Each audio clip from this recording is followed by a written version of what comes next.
2015 റിലീസായ until Don എന്ന് പറയുന്ന ഒരു സർവൈവൽ ത്രില്ലർ ഹൊറർ ഗെയിമിനെ ഇൻസ്പയർ ചെയ്ത ഒരു മൂവിയാണ് അണ്ടിൽ ഡോൺ. ആൻഡ് ഈ ഒരു മൂവി കംപ്ലീറ്റ്ലി ഒരു ഹൊറർ മൂവി എന്ന് പറയാൻ പറ്റത്തില്ല, ഒരു ഹൊറർ ത്രില്ലർ എന്ന് വേണമെങ്കിൽ പറയാം. ആ ഒരു കോൺസെപ്റ്റിലാണ് ഈ ഒരു മൂവി പ്രസന്റ് ചെയ്തിരിക്കുന്നത്. ആൻഡ് ഈ ഒരു മൂവിയുടെ ഗെയിം കളിച്ചിട്ടുള്ളവർക്ക് ഏകദേശം സിനിമയുടെ സ്റ്റോറിയും അല്ലെങ്കിൽ എങ്ങനെയാണ് പോയിക്കൊണ്ടിരിക്കുന്നതൊക്കെ മനസ്സിലാവും. ആൻഡ് ഗെയിം കളിക്കാത്തവർ അല്ലെങ്കിൽ ആ ഒരു ഗെയിമിനെ കുറിച്ച് ഒരു ഐഡിയ ഇല്ലാത്തവരാണെങ്കിൽ ഒരു നൈസ് എക്സ്പീരിയൻസ് ആയിരിക്കും. ആൻഡ് നമ്മൾ ഇതേ കോൺസെപ്റ്റിലുള്ള ഒരുപാട് മൂവീസ് കണ്ടിട്ടുണ്ട്. ആൻഡ് ഞാനത് സ്പോയിൽ ചെയ്യുന്നില്ല, കാരണം ഇതിന്റെ സ്റ്റോറി എന്താണെന്ന് ഒരു വൺ ലൈൻ്റെ അപ്പുറത്തേക്ക് പറഞ്ഞാൽ ചിലപ്പോൾ സ്പോയിൽ ആയിപ്പോകും. അതുകൊണ്ട് ഒരു ജസ്റ്റ് ഒരു വൺ ലൈൻ പറഞ്ഞു തരാം. ക്ലവർ എന്ന് പറയുന്ന ഒരു ക്യാരക്ടർ ഉണ്ട്. പുള്ളിക്കാരുടെ അനിയത്തി മിസ്സായി പോയി. സോ അനിയത്തെ കണ്ടുപിടിക്കാനായിട്ട് താനും തന്റെ കുറച്ച് ഫ്രണ്ട്സുമായിട്ട് ഒരു വില്ലേജിലോട്ട് പോവുകയാണ്. പിന്നീട് അവരവിടെ ഫേസ് ചെയ്യുന്ന ഇവന്റ്സ് ആണ് സിനിമ സംസാരിക്കുന്നത്. ഇത്രയേ ഉള്ളൂ. ആൻഡ് ഇതിന്റെ അപ്പുറത്തേക്ക് ഞാൻ എന്തെങ്കിലും പറഞ്ഞാൽ അല്ലെങ്കിൽ എന്താണ് ഇതിന്റെ ആ ഒരു ശരിക്കുള്ള കോൺസെപ്റ്റ് എന്ന് പറഞ്ഞാൽ പിന്നെ അങ്ങോട്ട് ഭയങ്കര സ്പോയിലാണ് മൂവി. ആൻഡ് ഈ ഒരു ഗെയിം ഞാൻ കളിച്ചിട്ടില്ല, പക്ഷേ എനിക്ക് ആ ഒരു ഗെയിമിനെ കുറിച്ച് കോൺസെപ്റ്റും കാര്യങ്ങളൊക്കെ അറിയാം. അപ്പോൾ ഞാൻ വിചാരിച്ചു ഓക്കെ അങ്ങനത്തെ ലെവലിലായിരിക്കും സിനിമ പ്രസന്റ് ചെയ്തിരിക്കുന്നത്. സിനിമ അതിനെ കംപ്ലീറ്റ്ലി സാറ്റിസ്ഫൈ എന്ന് ചോദിച്ചാൽ ഒരിക്കലും ഇല്ലാന്ന് ഞാൻ പറയത്തുള്ളൂ. കാരണം സിനിമയുടെ സ്റ്റാർട്ടിംഗ് തൊട്ട് എൻഡ് വരെ ഒരു സീക്വൻസിൽ പോലും എനിക്ക് അങ്ങനെ ഒരു ത്രില്ലിംഗ് മൂവ്മെന്റോ എൻഗേജിംഗ് മൂവ്മെന്റോ എവിടെയും കിട്ടിയില്ല. ഒരു സിമ്പിൾ ആയിട്ട് പോകുന്ന പോലെയാണ് എനിക്ക് ഫീൽ ചെയ്തത്. കാരണം ഇതുപോലത്തെ അല്ലെങ്കിൽ ഇതേ കോൺസെപ്റ്റിലുള്ള ഒരുപാട് മൂവീസ് കണ്ടിട്ടുണ്ട്. ഈ ഹൊറർ മിക്സ് ആയി വരുന്ന തന്നെ പല മൂവീസ് കണ്ടിട്ടുണ്ട്.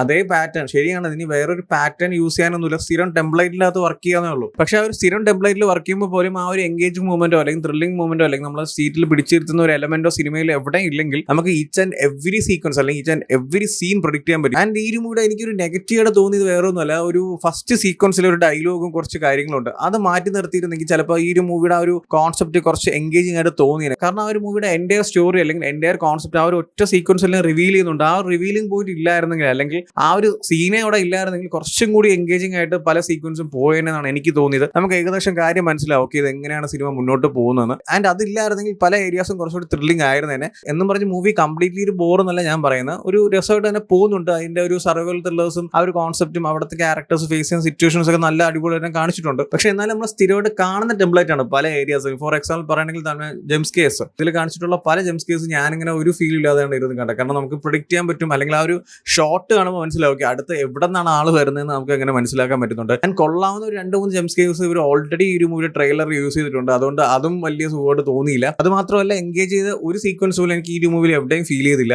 ഒരു ഓവറോൾ പറയുകയാണെങ്കിൽ കുഴപ്പമില്ലാത്ത രീതിയിൽ ഒരു വൺ ടൈം വാച്ച് ആയിട്ട് കാണാൻ പറ്റിയ ഒരു സർവൈവൽ ത്രില്ലർ മൂവിയാണ് അണ്ടിൽ ഡോൺ എന്നുള്ളത്. സോ എന്തായാലും ചെക്ക് ചെയ്ത് നോക്കുക. ഈ ഒരു മൂവിയുടെ ഒരു മെയിൻ കോൺസെപ്റ്റ് മനസ്സിലാക്കി കഴിഞ്ഞാൽ നമ്മൾ ഇതുപോലത്തെ ഒരുപാട് മൂവീസും സീരീസ് ഒക്കെ കണ്ടുള്ളതുകൊണ്ട് തന്നെ നമുക്ക് പല ഏരിയസും പ്രൊഡിക്റ്റബിൾ ആണ്. അല്ലെങ്കിൽ ഇതേ ഒരു കോൺസെപ്റ്റ് അല്ലെങ്കിൽ ആ ഒരു മൂവി ഇൻട്രൊഡ്യൂസ് ചെയ്യുന്ന ഒരു കോൺസെപ്റ്റിന്റെ മൂവീസോ സീരീസോ അധികം കാണാത്തവർക്കാണെങ്കിൽ ഇതൊരു നൈസ് എക്സ്പീരിയൻസ് ആയിരിക്കും. പക്ഷെ ഞാൻ ഇതേ കോൺസെപ്റ്റിലുള്ള ഒരുപാട് മൂവീസും സീരീസും കണ്ടിട്ടുള്ളതുകൊണ്ട് തന്നെ എനിക്ക് വേറെ ലെവലായിട്ടുള്ള ഒരു എക്സ്പീരിയൻസ് ഒന്നും എവിടെയും കിട്ടിയില്ല. വളരെ നോർമൽ ആയിട്ട് പോകുന്ന ഒരു സർവൈവൽ ത്രില്ലറാണ് എനിക്ക് ഫീൽ ചെയ്തത്. സോ എന്തായാലും ചെക്ക് ചെയ്ത് നോക്കുക. ഓൾറെഡി ഈ ഒരു മൂവി കണ്ടവരാണെങ്കിൽ നിങ്ങളുടെ ഒപ്പീനിയൻസ് എന്താ വെച്ചാൽ കമന്റ് ചെയ്യൂ. വീഡിയോ ഇഷ്ടപ്പെട്ടാൽ ലൈക്ക് ചെയ്യൂ, ഷെയർ ചെയ്യൂ. ഇതുപോലത്തെ കൂടുതൽ വീഡിയോസ് ഞാൻ ചാനൽ സബ്സ്ക്രൈബ് ചെയ്യൂ. Thank you so much.